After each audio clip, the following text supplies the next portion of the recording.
會有一位同事咧就專門處理肉類嘅。咁我哋首先開爐啦，收到 P4啦，係啦，然後等佢開始熱之後咧，我哋就可以放入我哋嘅肉類啦。咁視乎當日我哋係整緊hot dog 啊，定係 burger， 即係熱狗啊，定係漢堡。所以會諗翻我喺咁現階段咧，我就兩款食材都處理啦。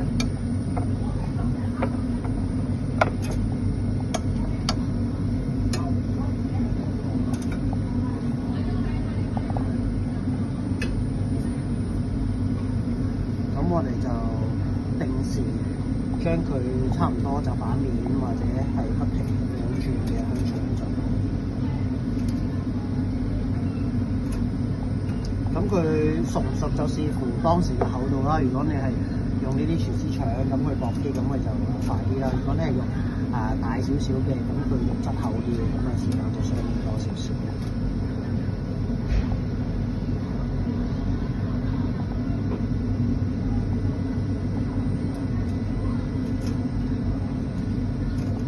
漢堡扒咧就好易熟嘅。咁我哋佢退完冰之後，當我哋燒咧，兩邊都有色變啡色咧就 OK。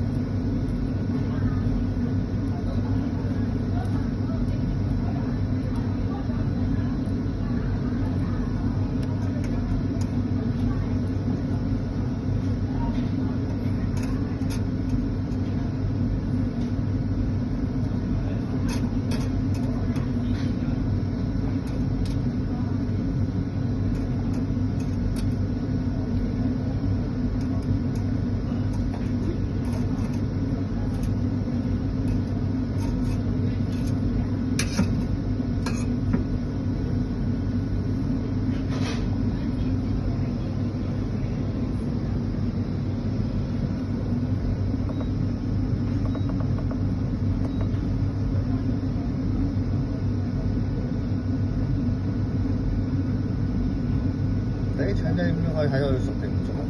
佢會變色，會變乾身，同埋最好佢就少少會變深色咗，或者有少少窿都係 OK。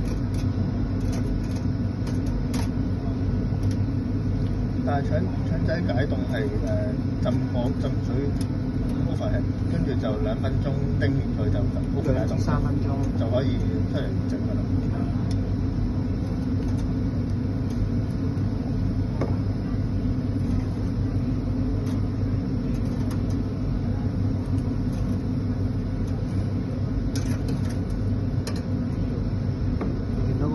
表面開始有啲泡沫，即係其實佢受熱中啦已經，漢堡包好快。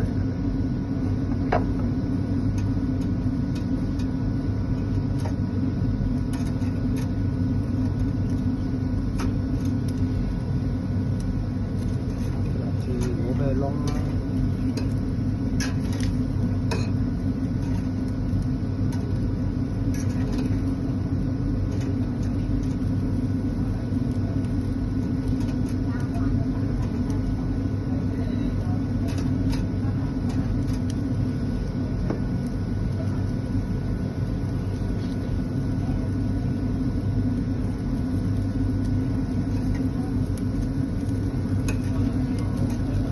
呢個狀態，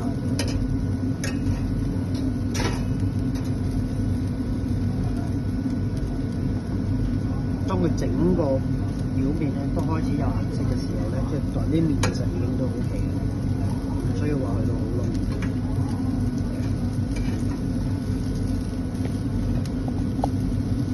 大概多30秒。香腸嘅時間係稍微耐少少。香腸大約時間要幾耐？視乎火力啦。如果我哋依家呢個爐我開緊 P4嘅話，我諗大概需要3分鐘左右。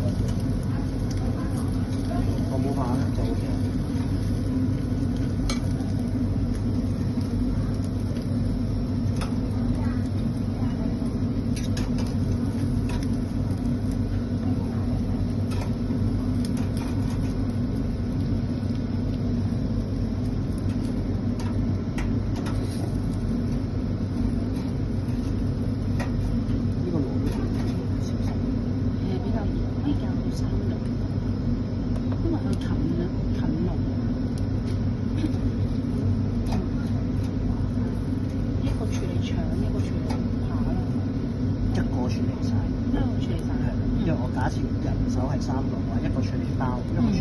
一個就做最後嘅蔬菜或者煎醬。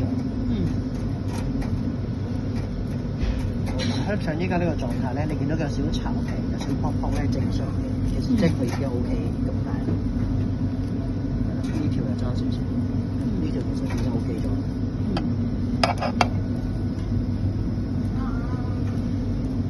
你係咪可以搞個副鍋湯？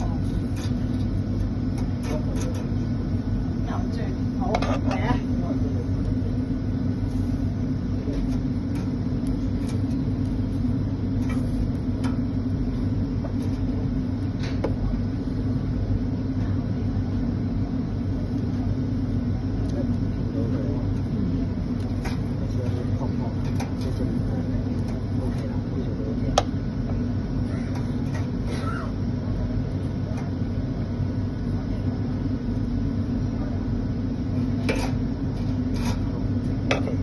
香腸咧 OK 啦，呢個就係 OK 咗嘅樣嘅，係啦，漢堡包同香腸嘅狀態。